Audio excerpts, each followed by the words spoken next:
Hello everyone, কেমন আছো তোমরা সবাই? চলে এসেছি আরও একটা নতুন মিনি ব্লগ নিয়ে। আজকের ভিডিওতে আমি তোমাদের সঙ্গে শেয়ার করব দুবাইতে বৃষ্টি হলে ঠিক কেমন। আচ্ছা, তোমরাই কমেন্ট করে বলো, এটা দেখে মনে হচ্ছে না যে এখানে বন্যা হয়েছে?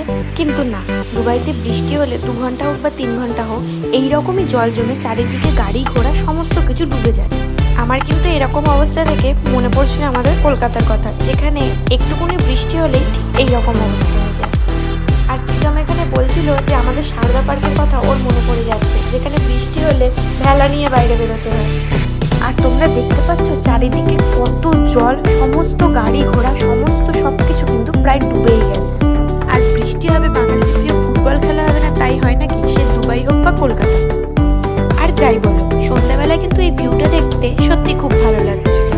তো চলো, আজকের মতো ভিডিওটা এখানেই শেষ করছি। দেখা হচ্ছে নেক্সট কোনো ভিডিও নিয়ে। আর এরকম ইন্টারেস্টিং ভিডিও দেখার জন্য আমার চ্যানেলটা অবশ্যই সাবস্ক্রাইব করে রাখো। টাটা।